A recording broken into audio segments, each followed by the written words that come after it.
Okay, good evening. It is January the 8th, and this is the meeting of the Education Committee. Welcome and welcome to the new year. I hope everybody had a really and an opportunity to do something different than the normal activities. Also, we know that Dr. Smith got to call her first snow day, which is some very popular. So thank you for that. And so yes, we are going to start with our meeting. And as you noticed, today it's a full education meeting and no policy meeting. We have changed our schedules on that. So today's meeting has a couple of items in there. There's a presentation and then a couple of other items. So before we get into all that, I'd like to ask Brennan if there are any announcements. Announcements, but Happy New Year to everyone. And there will be a number of comments by team members today, as well as a presentation from the high school. Right. Thank you. And then that gets us to the minutes from November. Members of the committee, are you okay with the minutes for those to move? I see nods. Legislative meeting. And that gets us to the presentation, tonight's presentation, the program of studies, which I think is a combined effort every year of a whole bunch of people. So I don't know who's going to start. Yeah, Mr. Schultz and Mrs. Ward are here to talk about the program of studies and the course selection process for the upcoming school year.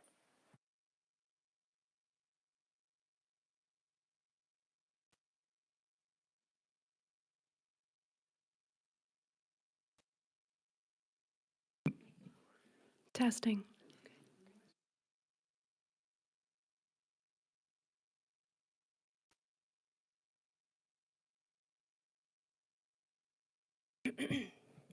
Good evening, everyone, and Happy New Year.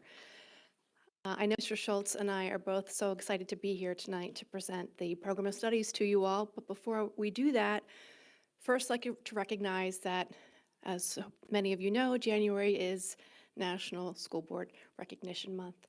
We'd like to thank you for your dedication, your service, your passion to our students, staff, community, parents.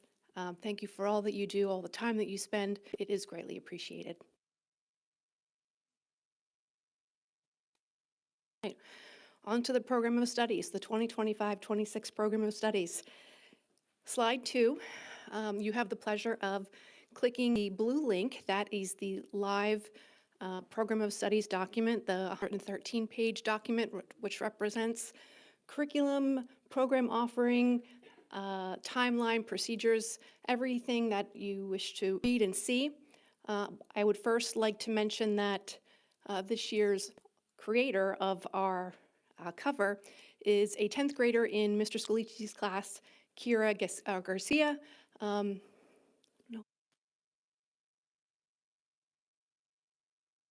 There it is. This is a competition in class. Mr. Squeary is very helpful in trying to entice our students to create the cover. And again, this year's cover is created by Kira, so wanted to recognize her for that. You're certainly welcome to peruse the document as I go throughout the program. As in the past, the program of studies is essentially divided into two parts. The first part is your outline. It talks about our timeline, our process, grading scale, graduation requirements, our special programs, dual enrollment opportunities, and each grade level has a planning guide linked electronically to the document. The second portion of the program is where you'll find each department having their own program pages. Some are a little more detailed than others. There is a scope and sequence on the beginning of each department page, and each department has course descriptions for each and every course available.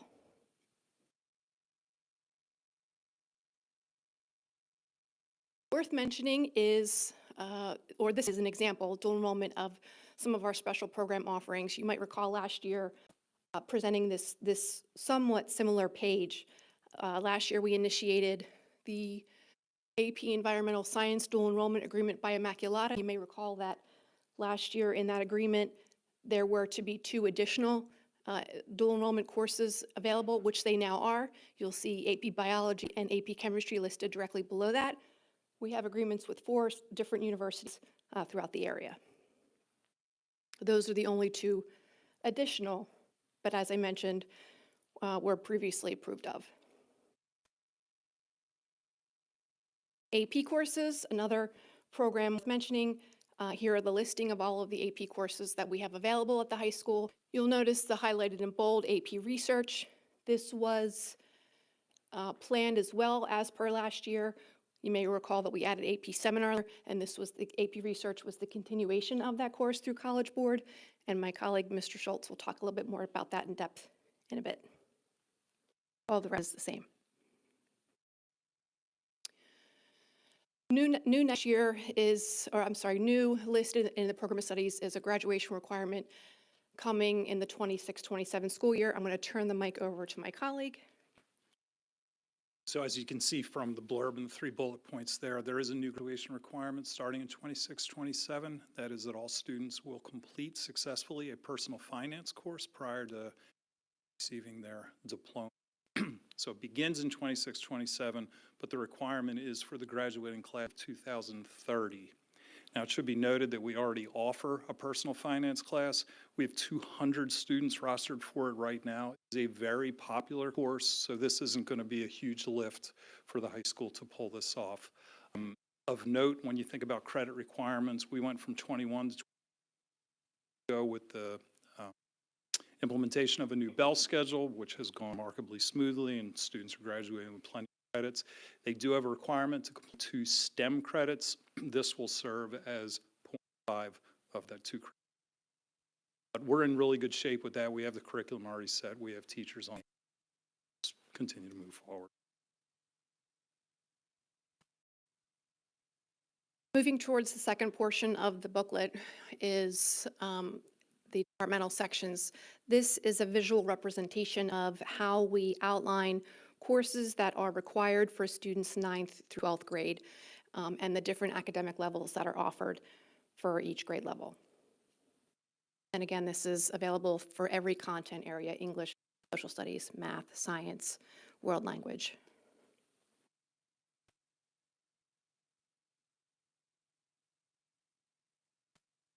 So same slide, but you see 3 highlighted areas there that we wanted.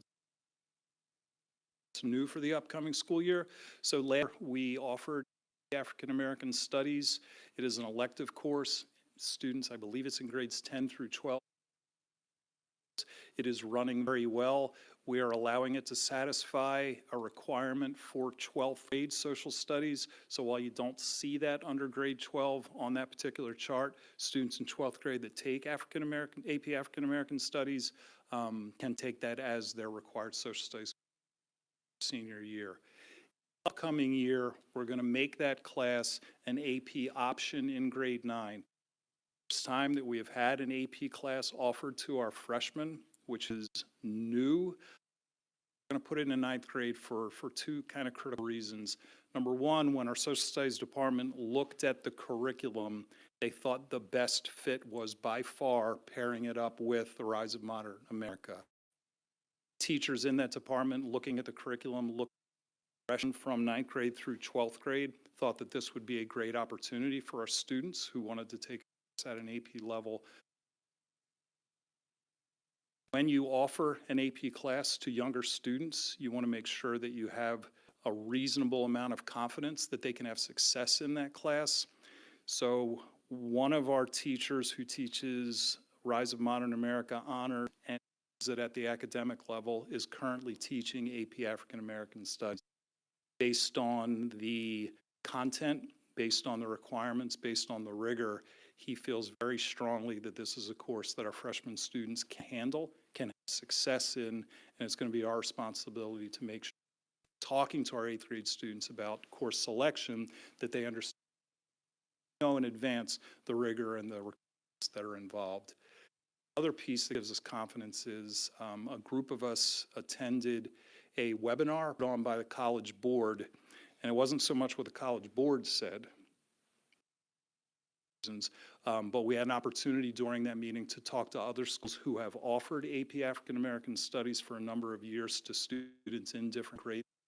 And when we posed the question, do you think freshmen could handle it, as long as we have the right preparation, the right explanations coming into it, and we are letting families know in advance what's going to be entailed in it, they felt very strongly that yes, this could in fact be a class of accomplishment. The other piece to that is, you'll see Rise of Modern America is also highlighted. We are currently auditing those two courses and making sure that we have full alignment in ninth grade amongst those different classes. So we are making a couple of curricular changes. We are looking for gaps. We are looking for alignment. They're doing that curriculum work right now. But I think the second time I've said that, that is not a heavy lift. They're decently aligned already. They're just going to put a little bit more work. In September, we have a fully aligned ninth grade. So what's new this year? Well, I already mentioned one part of it. These are the new courses. You'll see in that slide where you can find it in the program of studies. If you want more detailed information than what's about to come out of my mouth, I welcome you to in the descriptions that are there in the program of studies. AP Research, Mrs. Ward already spoke to. College Board came out with what is called the AP Capstone. That's a recognition, a capstone diploma, as it were, and it is to students who successfully complete, and by successfully complete, I mean they higher on the AP assessment, successfully completed AP Seminar, AP Research, and then have successfully completed 4 other AP courses. So we've been talking about it for a little while now. We put AP Seminar in place last year. I believe we have around 50 students taking that. It has been wildly popular. Something is when 50 are taking the class, but the kids really love the class, and frankly, they love the teacher. And they and he were both very supportive, along with the guidance of Ms. Vandergrift, to continue this into the upcoming school year. So that'll be one of the courses we offer. The next 2 aren't really new courses. They are in place to provide students who want to take other courses and can't fit both a choir class and a band class, or a choir class and an orchestra class. So they will be rostered for this course, and then we'll simultaneously schedule during that period a choir class and a band class and an orchestra class. So the students that want to participate in 2 of them through some creative scheduling, I'll overly simplify it by saying every other class will be able to participate in the choir class and in the orchestra class, or the choir class and the band class. They will have opportunities to develop their skills and understanding of both, and they will have opportunities to perform in these concerts. Exploration in Data Science, that was a class that was proposed by Mr. Mitchner, our STEM supervisor, a couple of years ago. We sent a teacher to get training in it last year, and we're going to roll it out in the upcoming year. It is a class that has a heavy focus on application. I don't know if I'm going to go so far as to call it a problem-based class, but it has a lot of problem-based teaching and learning and instruction. So if you're wondering, well, why wouldn't they just take statistics, Prob and Stat or AP Stat? If you're looking for a more theoretical and deeper approach to that, then those would be the classes for you. If you're looking to do it from more of a problem-solving, real-world application perspective and have your learning come through that way, then Exploration could be a really good. So those are our full year courses, and we have 3 new semester options as well. One is concert choir. Last year we offered a semester course in orchestra, kind of to a previous comment I made, for students who don't want to take a full year of that class because they want to take something else. They can take it for a semester, either in the fall or in the spring, and they'll have an opportunity to, again, grow in their abilities, but they'll also have performance opportunities, specifically through the winter concert, spring performances. Piano Lab 2 is an extension of this year's new class, which is Piano Lab 1. That was an introductory piano course. We have 2 full sections of it running this year. The students and the teacher are both looking to extend that and provide room for growth. So students who have completed the first one are able to take for a second year at a higher level. We will also give an opportunity for students who already have some proficiency in the area to test into it through the teacher.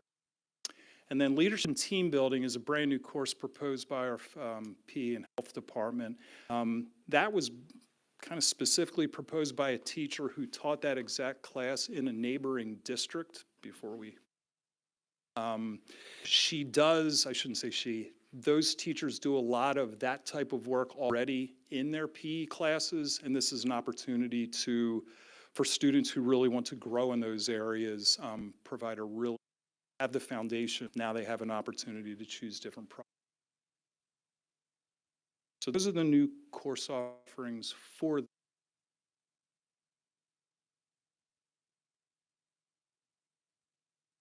Our process hasn't changed in the past couple of years, but I thought it would be important to share with you all these 6 bullets. Again, similar to previous years, the teacher recommendation window will be open on 27th. And again, it's a recommendation. It's not a requirement. Students and parents can choose not to elect the teacher recommendation, but the recommendation is based on the teacher feedback and experience with the students since the start of the school year. So that window is open from the 27th until February 7th. Teachers will meet with students individually and make those recommendations one-on-one. From the 11th through the 13th, the portal will be, Infinite Campus portal will be open for students and parents to go into the system and then elect or select their elective choices. Infinite Campus, I'll say it's user-friendly because I've been using it for quite some time, and course selection is certainly a process I'm comfortable with. But I feel as though the visuals of Infinite Campus walk the students and parents through how many courses and classes and credits they should be selecting and when they're maxed out. That window will close on the 13th, and then the course verification process for parents will close on May 1st. Essentially, from the 13th of February till the 5th of May, parents have the ability to make changes to those courses through either their counselor, basically through their counselor, or if it's prior to, through the portal itself. May 1st, we close portal. We close the ability for changes to happen. We like to give our master scheduler some time to really digest those numbers and come up with a thoughtful and comprehensive master schedule plot or layout. Many folks ask, well, when is the next opportunity courses for a change in a course? We over-communicate. I'll say that the deadline to course changes is May 5th. However, we open that window back up again June 14th through August 10th. If there is space available and student and or parent makes a request to change a course during that window of time, we will honor that request. So that was new as of last year, just reiterating that. And then on August 22nd, the day everyone very excited for, where your children are on their phone texting and Instagram and messaging everyone, that's when schedules come live on Infinite Campus. School starts, and then September 15th through September 26th, that's our 2-week window of time where we allow additional changes to happen as per student request, teacher conversation, and communication home with parents. If we feel like a student maybe has been misplaced or needs to look at a change, that's that 2-week window of time. After the 26th, I want to say the schedules are locked, and then the students progress as such throughout until the rest of the school year. Some other important dates to communicate. On the 6th of February is our very popular Program of Studies event for parents and students here at the high school. This is probably one of our most well-attended events, I'm proud to say. We all get very excited for that. There's a lot of positive energy throughout the building for teachers to explain pitch, sell, advertise all of their offerings. Following day on the 7th, we bus all of the 8th grade students up here to the high school.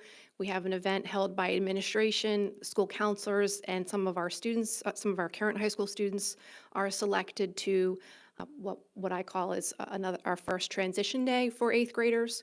We host we host a curriculum fair. We have a panel for students, and essentially we walk the 8th grade students through what that process looks like on Infinite Campus. The last bullet I have mentioned, those are the dates that school counselors will be meeting individually with students. 9th, 10th, and 11th grade students will meet one-on-one with their school counselor throughout those 3 weeks. And 8th grade, Mrs. Scherzer and I will be in the cafeteria at Sandy Run Middle School to work with all of the 8th grade students.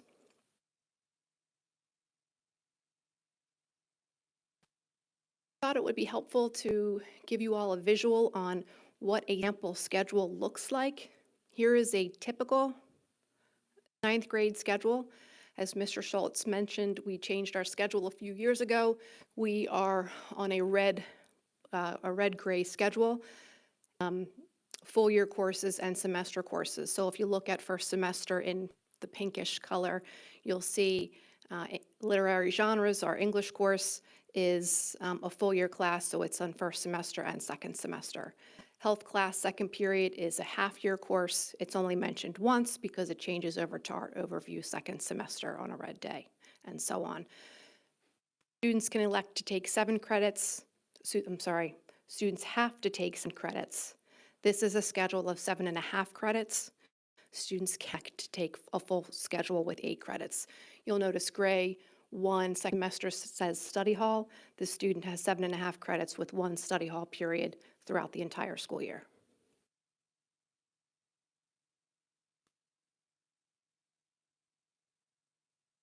Of our presentation, welcome to take any questions. All right, thank you very much for the presentation. I'm going to ask members of the committee first for if they have any questions, and then we'll open it to the whole board. Harold, go ahead.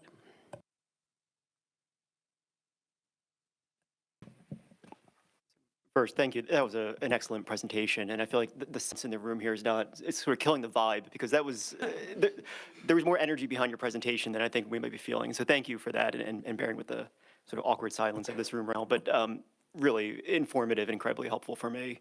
I wanted to have the new courses, and sort of, can you walk through a little bit, how does a new course come about?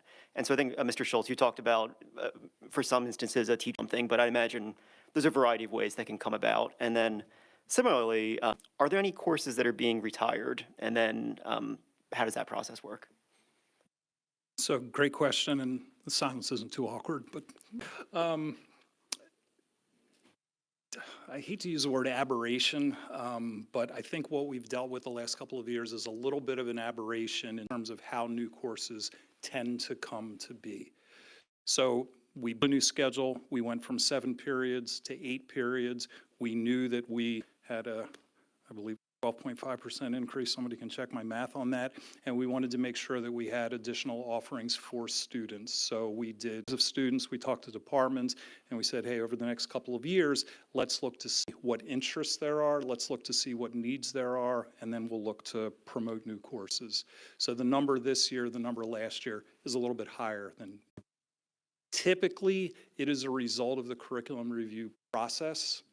That's not to say that, you know, next year we won't be suggesting a couple, but typically through a curriculum review process, when a department goes through that process, looks to see what are the strengths of the department, what are the opportunities that could in that department, that's when they may want to change curriculum. That is typically when new courses are mostly suggested. That's kind of the gist of it. All right, Mr. Horschauer.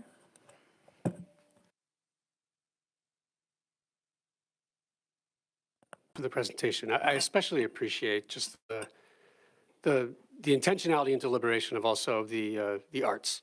I appreciated your the commitment to concert choir, piano lab. It's great. It's our our kids have a lot of opportunities at our school, which is wonderful. I'm curious about process when students and or families don't follow recommendations. What measures are in place to, inform both students and families about the ramifications of maybe taking a course that wasn't recommended by a teacher, and what you have in place, whether that's like a counselor conversation. Before Ms. Ward takes that question, Mr. Held, I missed one of your questions. When does a course go away? Typically, that's enrollment driven. So we might not run a couple of classes next year due to low enrollment, and if we see trends in that, we would delete the course. I think that first conversation starts with the teacher having that one-on-one conversation with the student about what their experience has been with the child and what recommendation they would like to make.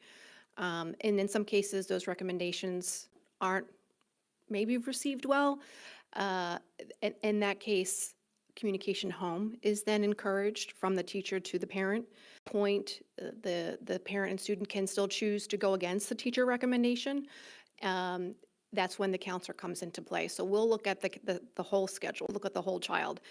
We'll look at, if you come into the building on a course select day, and I'm going to get really excited at this point, but if you come into the high school during that 3-week period of time, you'll see 5 school counselors and almost like a living room set up in the alcove area where they're pulling out students one-on-one, and they're having fairly intense conversations in a private manner with the student to go over what does that 7, 7.5, and 8 credit look like.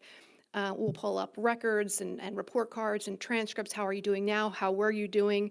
And we'll try to have that realistic conversation about, are you comfortable with challenging yourself or going under the expectation? And this is what that could look like. So 2 conversations. Likely that is then again followed up with a parent from the school counselor. Wanted to let you know, this is what I talked about. You can still choose to go against that recommendation. In some cases, parents and students do choose to do that. So it's then open in the summer. Sometimes they have a second thought and they'll want to make that change. And then the school year starts. I can say as an administrative team, we meet quarterly to review report cards and comments and concerns from teachers about students specifically. We'll hold a counselor meeting, we'll have a team meeting, we'll bring the parent in.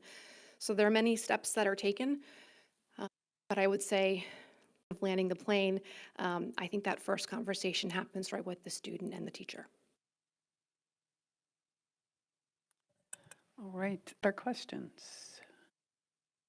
Oh, Mr. Held wants more time. All right, go for it. I find this very young, and I did open and read much of the 114 pages. I stopped at the course descriptions, okay? I read the first 14 pages, but ironically, the first course is one my son is taking, Introduction to Graphic Design, and he's enjoying the heck out of it.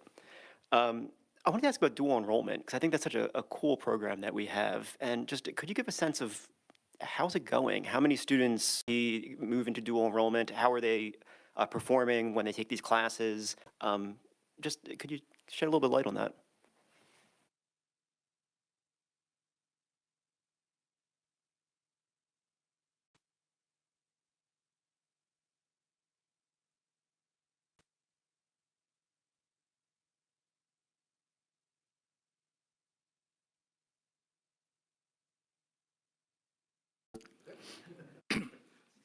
So when we looked at the numbers last year, it varied by course. There are some classes, like our geoscience classes, where almost every single student in that course takes it for dual enrollment credit.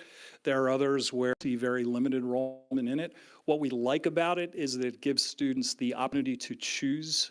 We would never propose or stand up here and suggest that we should make dual enrollment a requirement for students who take those courses, but we do love that students have the opportunity, if they want, to enroll at a nominal fee to get credit at a university or college level. I can get the numbers for you if you guys want them.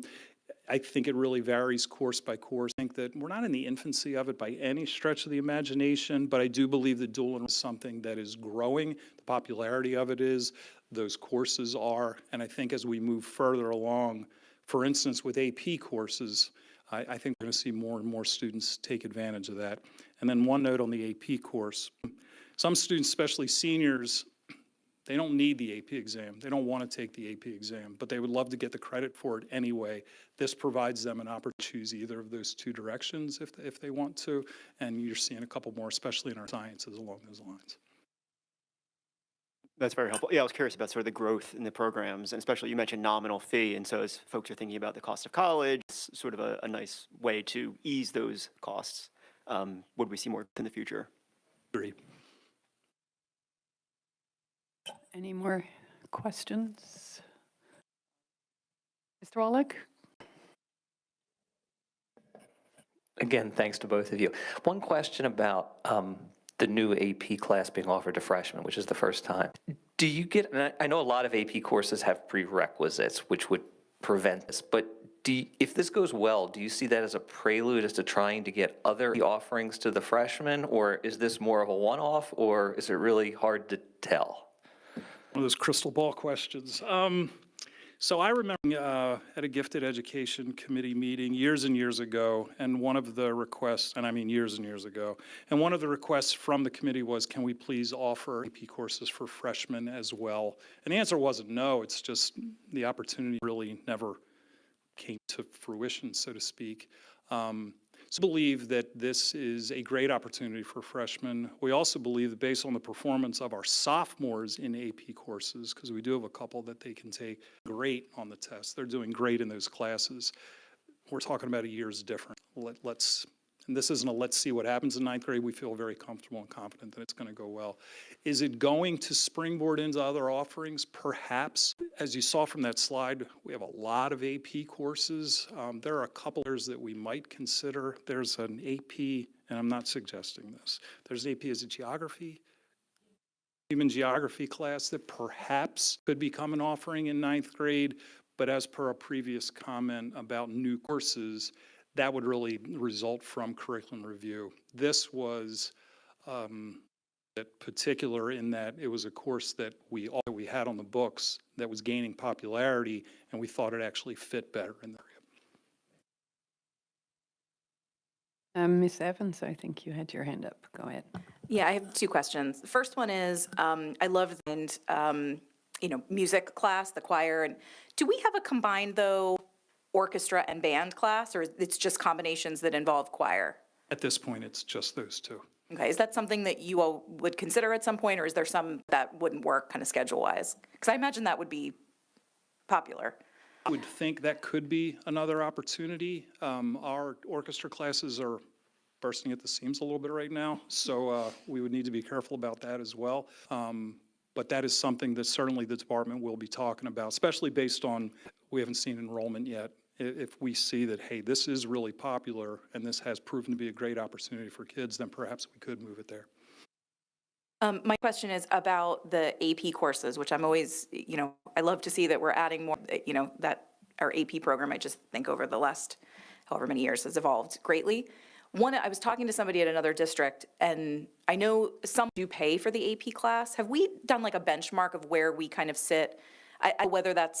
Whether we're the outlier, they're the outlier, or it's just a 50-50 mix, but I'm just curious whether, I don't know where we stand out in not covering the cost of the AP class, or the AP test, I'm sorry, yeah. I would say a few years ago, we did some research on that specific idea, and I would say paying for the AP course is an outlier. We are not doing something that all the others are doing. I would say paying for the PSAT is something that we started to do about 7-8 years ago, which is something that many other districts were doing. I do try to stay in the trend, the know of what other schools are doing. I have a fairly good connection with other administrators and school counseling departments across the county area. And that has been a topic of conversation, I feel like, every year. And I would say based on those communications, we're not doing that. Many others are. All right. Any other questions? Dr. Thomas? I think this kind of flows out of Sue's question earlier about like students maybe needing more support and how that were to happen. I was office hours, finding out as a new ninth grade parent this year that not all teachers have office hours. You know, how common that for teachers not to have office hours, and like how does that look when you do the master schedule, and how do students go about getting support when they have a class with no office hours? So for our teachers either teach 5 classes or 6 classes. Contractually, for those who teach 6 classes, they are not required to hold office hours. Many, many do. For a student who has a teacher that doesn't offer office hours, then they have 2 strong options. One is you can meet before school, you can meet after school, you can meet during a study hall, you could arguably meet during lunch, but it's professional responsibility to meet with students to give them the support they need. The other option, which we have found to be very, very helpful, I don't want to say particularly in mathematics, but that's where we see it a lot. If I'm taking an algebra course and my teacher doesn't have office hours, maybe not even on a single day doesn't have office hours, there are other teachers that teach algebra too, and I will be recommended to talk to that teacher and get the additional support that way.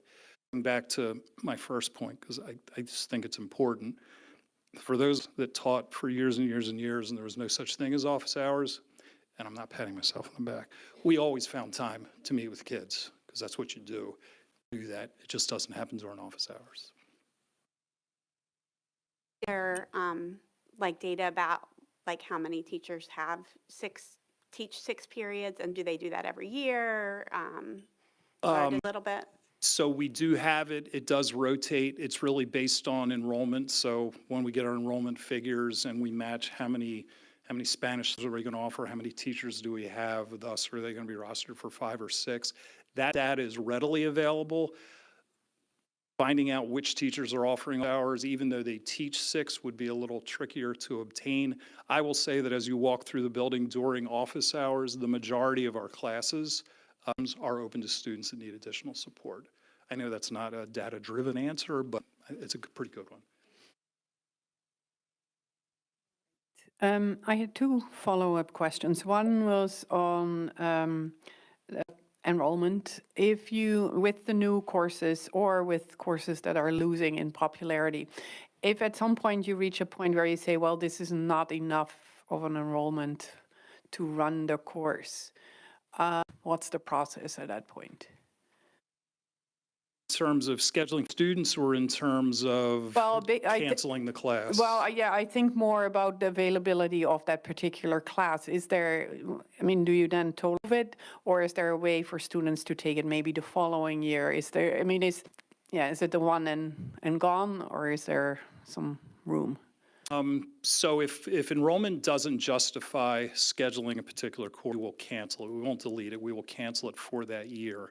Dr. Chang, our master scheduler, will then meet with the students. The guidance counselors will talk to the students, and they'll do 2 things. Number 1, they'll have to pick another class. But number 2, they'll also the recommendation, because if it didn't run this year, there's a really good chance that if it's run in previous years, that it's a 1-year blip, and the next year will run again. We've also made decisions in a couple of instances where some classes are better suited to run every other year. I mentioned geosciences before. We're on another year rotation cycle with that class, and that has proven to be effective. So for underclassmen in particular, and maybe obviously, if they get a class because there just wasn't enough enrollment for this year, the hope is that they can take it the following year. Okay, that's great. I'm glad it doesn't just disappear off the list. Although, I mean, there may be some courses that are ultimately There's a pattern of that. Yes, then yeah. The other question I had was about when you were talking about explorations in data science, you mentioned that there was more project-based kind of approach to that. I do think we have a couple more courses that have that nature. Can you talk about that a little bit more? Because I think it could be attractive to certain students who feel particularly attracted to that type of experience. So when you think about project-based or problem-based learning, there's a couple of courses that immediately come to mind where a lot of their Is pedagogy still a word, or am I the only one that still uses that? Like, is that okay to say? Okay. So a lot of the pedagogy in our environmental science classes is specifically the class that's called environmental science, PBL, driven by problem or project-based learning. We have an entrepreneurship class that is driven by project-based learning. Our sports marketing class, there's a huge project-based learning aspect to that. I do over time, and with the development of 78-minute class periods in a bell schedule, more and more of that is happening. But you are asking me which courses, that's kind of the mainstream technique. Those are the ones that come to mind. And then that new data science class is certainly along those lines. Yeah, and no, and I like to hear that, especially with the 70-minute periods, you start to see more of that sort of that kind of approach teaching and learning, the related to that is, are you looking at this point or encouraging seeing the need for courses that are integrating different disciplines? We are still looking at, I mean, the way the program looks right now is still very much siloed, but are you seeing any movement across, or is that even a thing? So I think it's a thing. We have some pockets of it. We have some of our unified, well, for instance, let me get back to that entrepreneurship class. They partner with Unified Arts class and look for ways in which they can promote a project, get an artistic design, and then package it and do some marketing around. We used to have more of that when our social studies and English programs were more aligned. World Lit and World History at the same time. We have a little bit of that, some in 9th and 10th grade as well. So I don't think is as much as an emphasis as it had been in some of the areas, but I do think we have pockets of teachers who do a fabulous job of getting together and looking at ways in which that can happen. I made a comment earlier about courses proposed through curriculum review. That's another opportunity for those cross-curricular connections to be made and then courses to be developed around it. All right, thank you. I'm not seeing any more questions, so really appreciate the time you took to put this together, and also I wish good luck with the next steps, because that's where a lot of the work is gonna start, and also that means the beginning of looking at the next school year, which is, wow, time flies when you're having fun, right? So thank you so much, and also to those behind the scenes on putting all this together. I think of our supervisors in the humanities and this STEM area, but also in the administrative team, and of course the teachers who, especially those who are stepping up to teaching new courses, because that's ultimately in our students' interest. So thank you. This to our next agenda item, the report recommendations, and I think we're going to start first with item A, Bucks County Intermediate Unit, and I think I'm going to talk about that one. Yeah, so you will see on the agenda an agreement with the Bucks County Intermediate Unit. So as we look at transition programs for our students that are 18 plus years older, we find that, you know, we're always looking, and we have some students that would benefit from some of the services that the Bucks IU has to offer. So in order for us to investigate some of those programs, we have to work through them with the agreement, with a signed agreement first, and then we have the ability with them about some possibilities of some partnerships. Right, are there questions? Yes, Mr. Held? So I think I recall this from even last year as well, but this is a standard. We have this year over year, or is this new? So we have one with the MCIU, which Okay. is who we directly, this actually will be our first partnership with the Bucks IU. So we haven't partnered with them before, but something we'd like to look at for next year. you have an idea of what services or programs they offer that might not be available through MCIU? So we, we're really looking at 18 to 22 for those services. We haven't identified a single one yet that we want to look at, but just the overall services that they provide, we'd like to be able to have conversations with families about them. The right move and a good opportunity. Yeah, and follow up on that. Is this also because we have maybe a growing group of students in that transition, or is it just more like looking at different options? I think it's looking at different options, and it gives us the ability to be even more individualized when we're trying to identify, what kids will need. And it kind of, it ebbs and flows as far as that group of kids. But again, it just puts other couple of ideas on the table for us to consider. And this is not something the MCIU offers? They're varying. So there are some that are just different. So, and it really just depends on the type of student, so. So this agreement is really an opportunity to open conversations yep. and to explore, rather than we say, oh, we have 5 students that we want to enroll at this point in this particular. Correct. This is just for exploration. Yes, very clear. Then based on that, is the committee okay? Oh, sorry. Mr. Sirota had a question. To clarify, the agreement carries no cost unless any students take advantage of the programming, correct? That is correct. Yeah, okay, thank you. Asked like a true finance person, all right? Okay, is the committee okay to move this on to the legislative? I see thumbs up, so we will do so. That gets us to the extended school year. I believe that's an announcement. Okay, Mrs. Summers. Yes, we just wanted to put on here for informational purpose that extended school year will run from June 30th to July 31st, and that is a Monday through Thursday program, and it will be this year at Fort Washington Elementary School.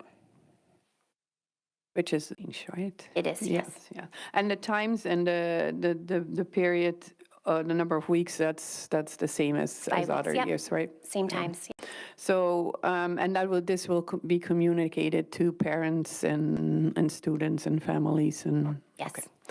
Good. All right. Since we don't have to do any further action, then this is done. Now we get to the high school German exchange proposal for 25-26, and I see Herr Albert already in the audience. So I assume you're going to speak to that. Thank you. Sure, thanks for having me out tonight. I'm Rob Albert, for those of you that don't know. I've been working with the German program since 2006. I've been running the exchange there, which was started in 1983, actually. It's run years pretty much, with the exception of 2001 and then during the pandemic as well. We ran it the last time in 2023. We're really excited to host German students, hopefully, in October. They come over, they spend about 10 days with us. We travel at the end of the following school year, so summer of 2026, for roughly 18 to 20 days. That includes a 10-day homestay and then a 10-day-ish travel where we travel privately. It's been great. It's something that I've really had a passion for, and you guys have all supportive of it, so we're hopeful that we have support again. All right. Any questions? Comments? I think it's very cool. What a great opportunity for the students. My son is taking German right now. Who knows? Maybe eventually he'll, embark on one of these trips. Students that go, when they return, is there any sort of report out from the students? Do they have any, other than just the experience of being there and learning, what sort of happens on the back end when they come home? Yeah, sure. So when they come home, we had at times at different years, groups of students, different school boards, we'd come and do a presentation for you guys. We'll share what that experience was like. It's a great experience for them when they come back. They're different in a lot of different ways. Their experiences, what they bring to the classroom, are tremendous, being able to see things firsthand, life, and we've accepted your son already to the trip, so thank you. He does have his own checking account now, so you can debit it directly from there. It's perfect. But no, what an opportunity for the students. This is one of those things they'll remember for their entire lives. So thank you for doing this. Thank you. All right. Are we good to move this on then? Yes. All right. So we move this on to the legislative agenda. And again, thanks to Herr Albert for being the leader of this exchange program. Then to the instructional calendar, and it says discussion. So let's go for it. Okay, so this evening, we're going to just do it. We are going to just do an overview of the 25-26 calendar to give you a sense of what's being discussed, and then the final version will be brought to you at the meeting later in the month, the executive meeting, the legislative meeting. So, the first thing to note is that there are instructional time requirements. Do you want me to do that? Okay, the instructional time requirements. So in the Commonwealth, we have been required for a great number of years to 180 school days and meet a requirement of 990 instructional hours at the secondary and 900 hours at the elementary level. And recently, that legislation has changed, and now it is an or. So school districts can report their time either by counting the number of days and reaching 180, or they can report by hours, which means 180 is not consequential any longer, but they can simply report that they've met the threshold of 900 elementary hours and 990 secondary hours. And I think if we were to be asked what's the benefit to that moving forward, we could be really creative with time. We could think about things differently. But for our purposes, we're still kind of being within a recommendation of a calendar that has 183 days, which has been the custom here, 3 of which can be used for inclement weather days. But it is also good to know that if we should have a difficult winter or some other weather that occurs that's unexpected, we would have some wiggle room because we meet both the 180 and the 900, 990 requirement, even though that's been kind of lessened by the state. So not lessened, but giving the choice of reporting either way. So the calendar itself has some highlights. The observed holidays for students, there are no changes in these. These are currently the ones that the board has approved. They will be ongoing. School will begin after Labor Day, which would be September 2nd, which is, that Tuesday. And the last day of school for students would be 12th. That's what's anticipated. Graduation will be moving back to the Monday before the last day as a firm date, and that would be June the 8th. And the winter break would go through December 24th through January 1st for teachers and students, but then January 2nd would be a teacher professional learning day, which we would allow flex for, but on January 2nd would also be no school for students. The spring break would be March 30th through April the 3rd. That is the week before Easter, as has been the practice here. At your seats today, you found a draft calendar with what we are currently considering. We do have a couple other work groups to run this past in the district before the final one comes to you at the legislative meeting.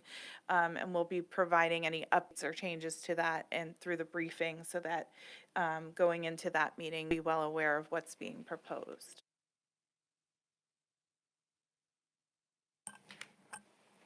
All right, so I'm gonna pick it up here, and I appreciate Mrs. Drennan sharing. As you can tell, I'm fighting a bit of a cold, so just some highlights on the calendar before I get into the inclement weather day piece here is we've tried to make sure that on this calendar we've captured absolutely everything. So anything occurring uniquely at the high school with half days, late starts, those types of things you'll see noted on here. Lots of different colors, so you have to pay close attention. We put marking period dates, and again, some of this still may have some small revisions before legislative meeting. The placement of the Act 80 days is maybe slightly different than it has been in the past, and that was with some feedback from our administrative team as well. The piece that's on the screen now, if we go to the next slide, the inclement weather days, as you heard Mrs. Drennan start, the calendar is presented in draft form tonight, meets both the 180-day requirement and the hour requirement. And you see those numbers on the screen, and you can see we have quite a bit of wiggle room from the 900 and 990. What I would like to recommend, and we talked about this occurred right after I came last year, and we talked about did we want to do anything different, and we weren't sure what other schools were doing. There are some schools across our county that are presenting schedules of, let's say, 178 days because they are well beyond meeting the hour requirement.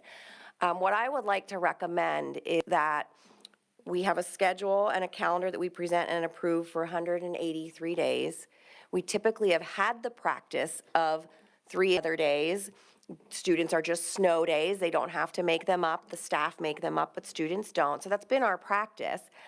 But should there be a year in which we don't use those days, I would be recommending to you that we note on our calendar that we would then adjust the last day of school and up. So if we don't use the 3 days, we would take 3 days off the end of the year, and actually our last student day would then be on June 9th. That's common practice across other districts.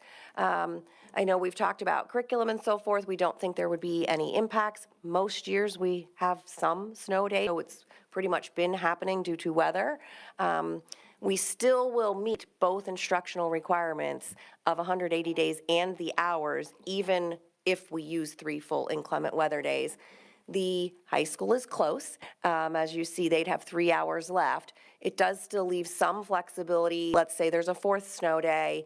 We would have the opportunity to decide, do we want to have students make that day up, or do we meet it with our hour requirements and not need to do that? So we'd have some flexibility. Or we could add a day, at the end of the year. I do also want to point out the high school is close in that scenario to, they still meet the 180 days, of course, but the hours piece, there's only 3 hours left there. I want to just highlight that prior to the legislative meeting, the high school is intending to have some conversations with IPD and UDEA leadership to talk about how we schedule our Keystone exams. Currently, they are on the schedule as late starts, 2 days in May. Students that are testing come in, other students come in 3 hours later. We are talking about different possibilities for that, one of them being the possibility of an asynchronous learning day. You know, we learned a lot during the pandemic about how to deliver virtual learning, and could we maximize that all students are participating in meaningful activities and those testing are coming in. You can count the full instructional hours of that day then, which would give some additional wiggle room here as well. So something we're going to pitch that high school seemed to be a little interested in. Don't know where it will go, but wanted you to have a heads up that might be a change till legislative, and that would change our hours as well. So that is something I'm asking for some actual conversation here tonight on your initial thoughts on the idea of actually indicating on the calendar that once we get through weather season, if we haven't used 3 inclement weather days, we would announce a new last day of school and kind of back up the end of the year.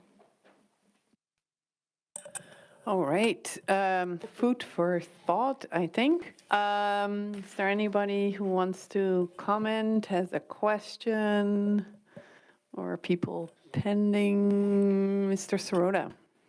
Do we have any data on how often inclement weather days are used for anything other than snow? Good question. Off the top of my head, I don't. I could certainly work with our team to see if we have anything. I believe, did we use one last year for the eclipse? Did we consider that an inclement weather day? I know in my past district, we had floods that closed the roads, so there were times where it was other related pieces. I don't know off the top of my head, but I can look back at past calendars. The reason I ask is that it occurs to me that if you're saying at some point after the weather season, would announce a new end of school. I'm not sure when the end of the weather season is, especially if we're talking floods. That's the spring, typically. I'm not sure, how you would pick a day when you could say, well, we're confident that we won't need anymore. But maybe confident enough is good enough if you have enough in the bucket. Yeah, thank you for asking that question. You always run the risk that, yes, you set the date, and then something happens after that. In my past experiences, we would wait until March, or at least till we've seen the weather forecast and you're not expecting snow at least anymore, and then we would announce that date. If something unusual happened after that, we could certainly change it again and bring it back to the board and make an approval to change the last day. Families don't particularly like that because they have planned at that point. You could certainly then, I heard Mrs. Drennan mention, we are an approved district to use a flexible instruction day, which is that opportunity to have a virtual day. So we could do that as well. Mr. Held? So I had a similar question about, so when would that decision date be made? For a different reason. One is that we have a lot of parents that work in the district, and so they based around when their children are in school or when they're not in school. And so if we decide to end the school year early, I think as much advance notice as possible, of course, that then increases the risk of more things happening between making that decision and date. So I think I think it's a really interesting idea. I could tell you if I took a poll in my house, I'd have 3 votes in favor of it. Probably 2 maybe to stick them in school for a little bit longer. But I think it's certainly worth it. I won't say that there were cheers at our administrative meetings. So my past practice has been the March board meeting is typically when we would announce to the board, this is what it's an adjustment to the calendar, so there would be an approval, this is the last day, and then announcements come out after that. So we could think about what that timing might look like.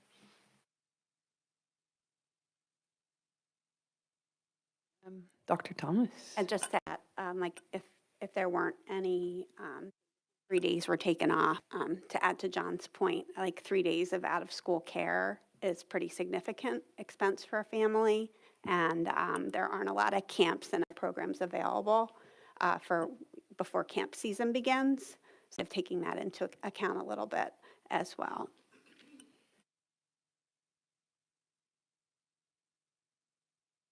Yeah, go ahead. There are some camps in the area that do run a program between the end of school and the start of traditional camp season, and maybe reaching out to them or involving them in this process may be a good idea. I do wonder if right at school, we have an agreement with them, if they knew this in far enough advance, if they could plan for something. You know, I think so when I was in school, this is not the way calendars were created. They were 180 days, and your year was going to be extended, right? You just added on if there were snow days. I think this really came out in kind of the reverse way of looking at it. It's much nicer to take days away for a student than to say, now you're going 3 longer days. So just kind of schools kind of grabbed onto that as a different way of looking at it.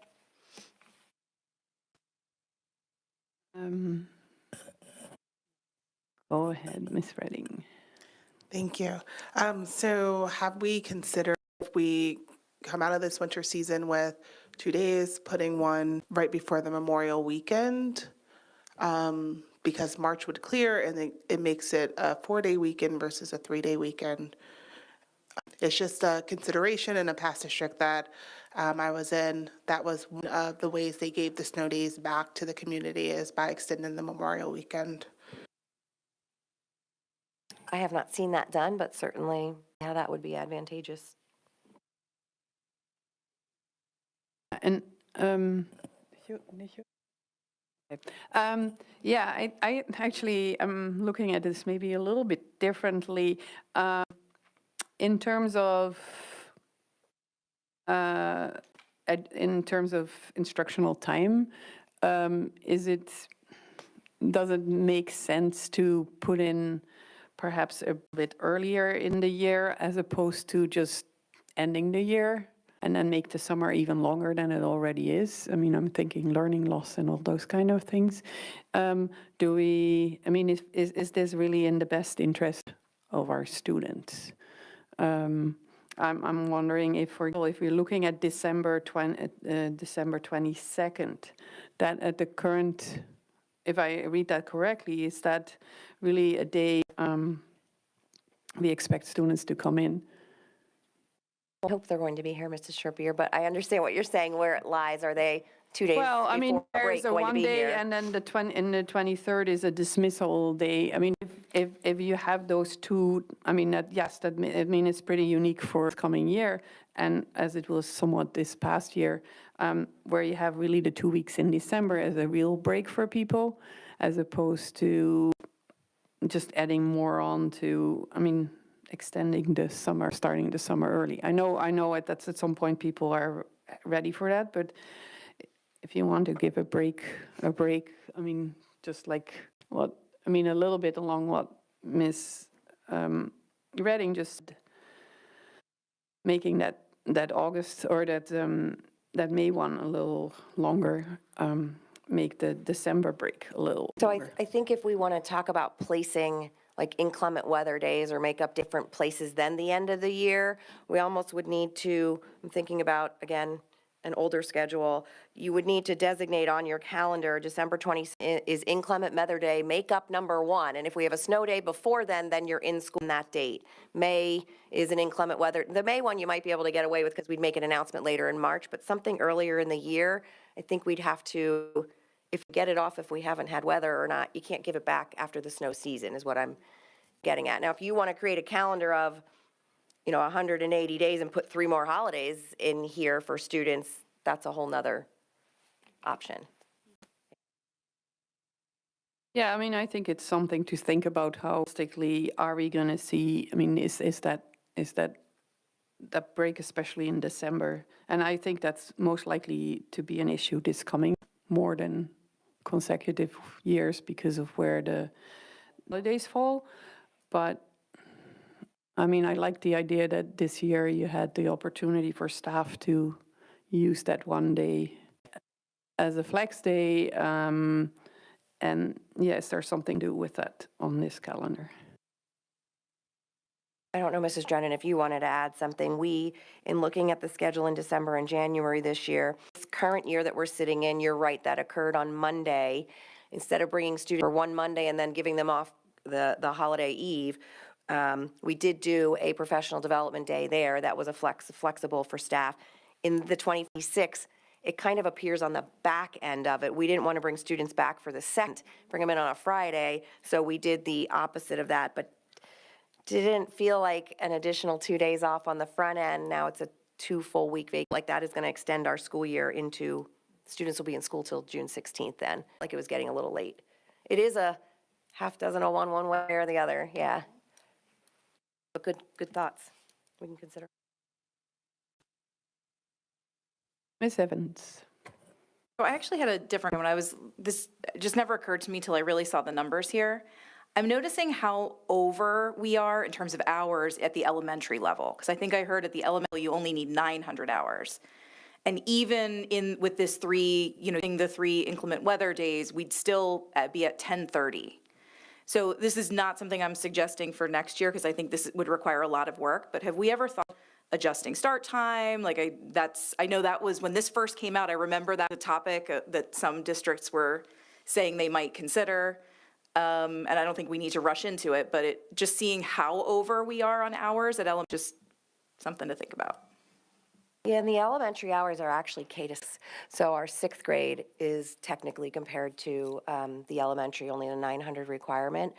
I haven't personally myself wanted to kind of look at it that way. We could. I believe a couple years ago, maybe after the pandemic, is when you did shorten the school day, and teachers now have a collaboration time. So I don't know this for sure, Brennan does. If we were to poll the other districts, I'm going to guess that our additional minutes are lower than many other districts may be, because we took that half an hour off of K through 12 for collaboration time during the pandemic, and they continue to have that afterwards. You're right, we are over. The elementary is over. We could have a 150-day school year. I'm not recommending that. Just a reminder, it may be that while we're well over the 900 threshold required by the state, it may be that the threshold required by the state is rather low. Yeah, so just because that's a requirement doesn't mean we should try to hit it. A contributor to that number is partially because many school districts still have half-day kindergarten, which then impact their instructional minutes.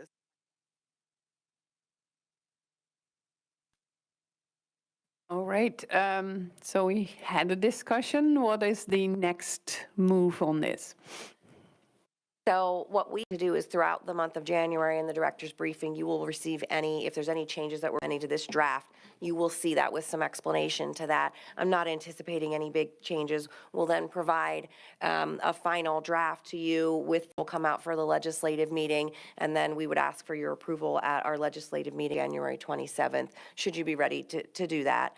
We would also like to then get into a habit of actually presenting 2 years of calendar at a time. Our community can plan farther out, we can plan farther out. So once we finish 25, 26, we would actually like to develop 26, 27 and possibly bring it to you in February for consideration, and then just kind of get into that cycle of always years planned out. So this year you'd need to approve 2 calendars, but in the future you would be approving one, but it would be 2 years out. So just a thought of something. You can certainly share feedback with us if that's not a direction you'd like to go in, but will help, I think, our families as well as educationally for us to plan things. All right.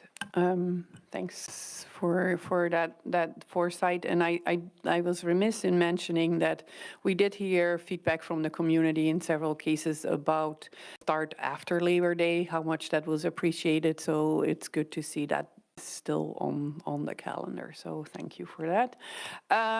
Then we move on to item E, the comprehensive plan update. Ms. Brennan, I think. We'll provide a brief review of the process and what's been accomplished so far this evening. Next month, we'll bring the completed plan to you. At that point, the plan will be put on public display for a time period of 28 days, and then your approval will be sought in February. So the comprehensive plan committee, the work of the committee is dictated by PD and school code. It's intended to provide an opportunity for collaboration with stakeholders and the district, so that there is a shared vision created, largely around academics, but we all know that there are other things that contribute to academic success and growth, and so sort of incidentally, other things get caught up in this process as well. So this process actually began before I got here. There are 3 different phases in the PDE process. They are called Ready, Set, and Go. And the stakeholder committee helped complete Ready and Set. And now the administrative team throughout the district is working on Go. And the Go part will be taking all of the observations and input of the stakeholders up to this point and creating goals, action plans, and these things will be in place for the next 3 years until we go through the process yet again. So the timeline is listed here for you. I think many of you have either been a part of the committee or have been updated along the way. There are no changes from the original plan, but we do have to submit the board-approved plan to PDE by March. Through this process, we worked on mission and vision. We worked on value. I believe this is something that you've seen as it's been worked on, but the mission and vision are listed here, the values as well. And the purpose of this will be as we make considerations and plans around curriculum, instruction, district initiatives, it will go through these things as a filter. And we'll try and have discussion when it comes to financial decisions, when it comes to programs, to decide whether or not they align with the mission, vision, and values of the district. And that will be in place moving forward until we repeat the comprehensive plan and have an opportunity to make changes again. So one of the things that the committee did was they went through a process of GLOws and GROWs identification, and this was largely around qualitative and quantitative data that was available to us.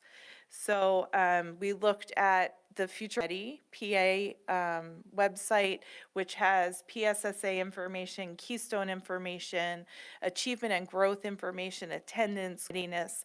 And we looked for the highlights in that, and we looked for areas that may be sticking out as things that we could really throw some good effort into over the next few years to improve. So on the GLOws side, in addition to PA Future Ready, we did look at PAYS survey data as well as the belonging data, kind of to bring everything together. So on the GLOws side, you see that we have a positive parental perception of schools within the people feel safe in our schools. There's a strong sense of belonging across all subgroups, which was wonderful to see. We have high AP course participation. Our performance in PSA and Keystone continues to be above the state average. And then we're seeing the secondary level growth in science, and elementary is meeting all interim targets that the state sets for their measure of achievement by 2033, which is the goal for the PDE plan. So we're meeting all of those interim targets at the elementary level as well. Areas that we like to build goals around because we think it's worth putting effort and time into to see if we can improve things would be secondary mathematics, focusing both on proficiency and growth. The mental health of our students, being mindful, what can we do for additional supports and safety nets? Looking at the disparate performance that we find in our subgroups and coming up with data-driven systems for continuous improvement. So you've heard us talk about things like MTSS. We're having data team meetings, but really solidifying that into a system going to be 1 year at a time, but a multi-year approach to continuous improvement. So the focus area considerations, it's interesting. The comprehensive planning tool doesn't work like something you would like to read at night. So we'll work with Mrs. Yoder to go ahead and put that into something that's more digestible for people. But you have to identify your focus areas, and these will be our focus areas: secondary mathematics, particularly underperforming groups, mental health, and responsive pedagogy. By responsive pedagogy, yes, that's culturally responsive pedagogy, but it's much more than that. It's also trauma-informed instruction, it's differentiated instruction, it's making sure that students have the supports they need to be successful in an equitable environment. So those will be our focus areas. Within that, there will be goals and action steps that you will see prior to approval. Some of the topics that came up as things that the committee was wondering about, student attendance, for example, won't be a focus area consideration or a goal, but it will probably find its way into action plan steps in order to be able to then accomplish the goals that we set. So the next steps are listed here. The presentation of the completed plan brought to the February legislative meeting for approval. To be reviewed, and then the approval happens in March. At that point, it will be submitted to EDE.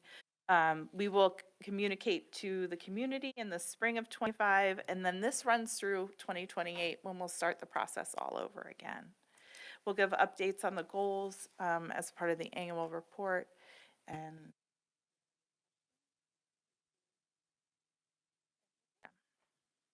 All right, thank you for this presentation.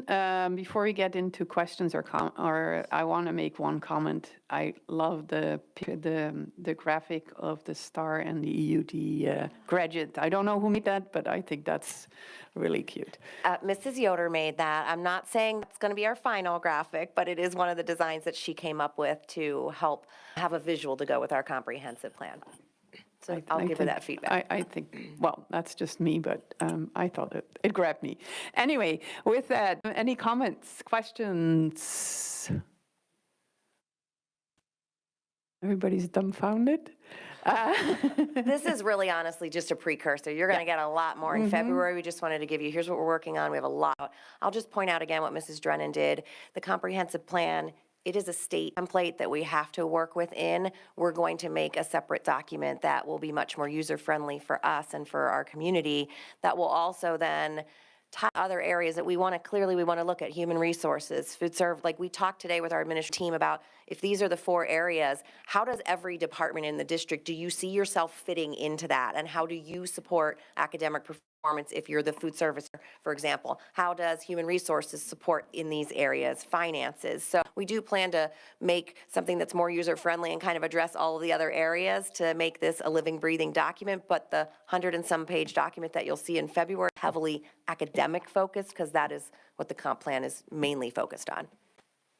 Yeah, and I think we just need to highlight that this is not just an academic exercise. This is, I mean, to meet the requirements of the state, but we really want to make this a document and a guide that we go and live by. And the districts, this is our real plan. This is not just something that is submitted and shelved and nobody ever refers to until we have to rewrite it, right? So I think in that sense, and I think it was a phrase that was used in the past, that this is really a dynamic or living document that we do want to see updates on, and that was very clearly stated also in that slide 9, that their annual reports and on the progress, and that's, I think, something for the education committee, an important one to really keep an eye on. Any other? Yes, Mr. Soroda. I'm glad to hear that we're looking at this more as a useful living document, as a compliance exercise. There are a couple things about, one is the mission and values statements are things that can be plugged into everything that we do, and I do really like where we've landed with these. I'm curious whether there's any intentionality or plan to work some of the goals defined here, understanding that they're not comprehensive, even though plan it's not comprehensive in the other departments you've talked about, into either our district goals or into individual staff goals. Yeah, that's a really good question, Mr. Sirota. In my experience, once this was completed, the following year, we would have, these are the areas, and we would ask, for example, maybe my goals that I present to you, or Mrs. Drennan's, each administrator, that they're meant to have some extension of that. When I was a building principal, there was a district, I had my building goals, and then I would ask teachers to also have goals that then align. So we do try to make some alignment between all of that for, accountability. Report on, sure we're all moving in the same direction. With that, I mean, that people are aware of those goals, not just people in administration, but also in the community as well, so that we can really report on that. So thank you for this, and we look forward to our 150-page document, right? But no, I mean, I'm making light of this, but this is definitely the work of many people, both in the district or within the school, but in the schools, but also within the community. So hopefully this is something that really becomes something that the community feels ownership with as well. All right, and that gets us to the Education Committee Charter. This is this is a new thing, in a sense, new to the district, is the result of conversations we had, and this, I think, is the Education Committee's idea. First is the first group that looking at or first charter, but I think the expectation is, or the intent is, to get each of the each of the board committees to have a similar kind of document that, so this is the purpose, the membership, and then some of the outcomes. Is there anything in particular you wanted to highlight, Dr. Smith? Thank you very much, Mrs. Sherper. You did a great job of explaining that. This really came up through our board retreat conversations, where we look and talk about our effectiveness in our actions and so forth. And I know we announced to the public previously, you did again at the beginning of the meeting, that we changed the structure of education and policy to every other month. This was about how do we ensure that the purpose, the outcomes of the Education Committee live beyond necessarily those of us sitting around the table in any given moment, and a way to kind of document, again, what is that purpose. Certainly future boards could change that if they want to, but having something out felt like a good way to guide the group and what the purpose was. Other districts have something called a charter. So again, to Mrs. Sherpier's point, this is a first committee we met with, was education, to present a draft. If this is something that the board wants to move forward, we'd seek approval at legislative, and then we'll work on the next committee and to bring a charter for each one over the next couple of months. There's no rush, but we thought we'd just start with this one. Yeah, I think this is certainly a very good start. And members of the committee who have comments, questions, Gerald? I think this is a really well done document, and it was really helpful for me to sort of, really fully understand what is the charge of this committee. I had two thoughts on this. One is, this is just a structure way that the document is formatted, but we've got the purpose and then the membership and the outcomes, and just where the membership was sitting within the document, it felt like it was dividing the purpose and so maybe just relocating where the membership is within this. And then comes the first bullet point, oversight and governance of the educational aspects of the organization. I would just change organization to the district. That was it. Otherwise, I think this is really terrific.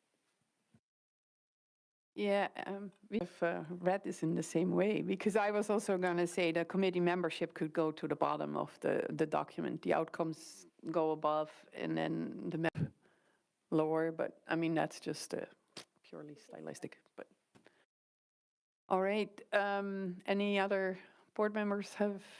Yes, Mr. Sroda. Couple things. One is the mission statement is our existing old mission statement. Given that we discussed an updated mission statement and we haven't passed this yet, I feel like it should reflect you don't think so? Well, you know, I was thinking the same thing here. I would suggest then that we maybe hold off on approving this and bringing it back to education till the April or whatever. I guess that would be a May meeting since we're every other month then. If there's no rush on it, because the statement that we just shared with you has to be approved in the comprehensive plan by the board. So I would hate to start putting it on a document before we've approved it and it be public. So we can either do this the way, leave the current mission statement there and then we revise it, or we just wait a couple of months and bring it back. I'm fine either way. It seems to me then it makes the most sense to wait until we have our new mission statement and then update this charter. And then maybe at that point we have charters for for another committee. Yes, and may have all of them at the same time. So speaking of waiting, procedurally speaking, things like the committee membership, the specified board member appointed by the board president, that comes out of board policy.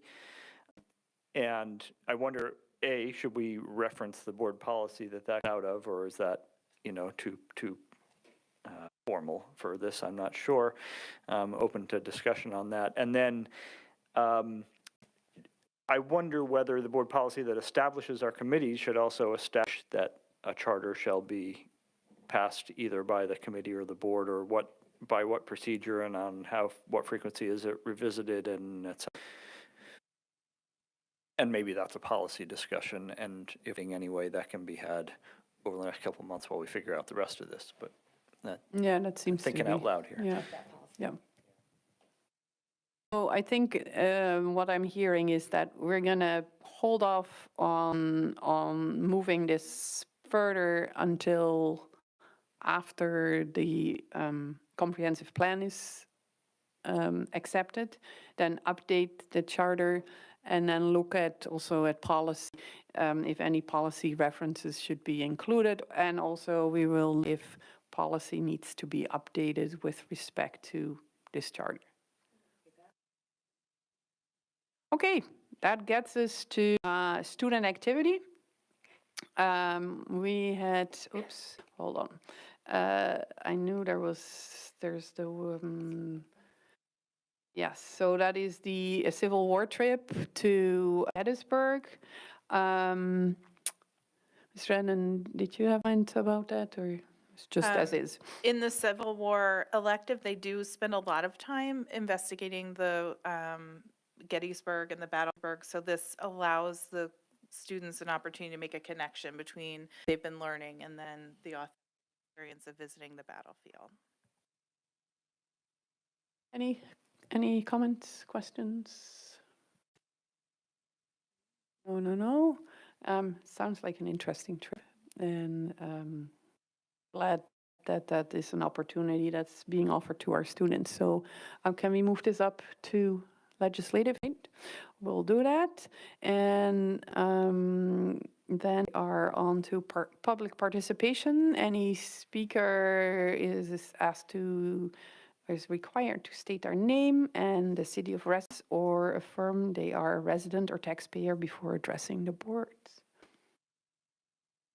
I'm not seeing anybody coming up to the microphone, so we'll close public participation. We have received no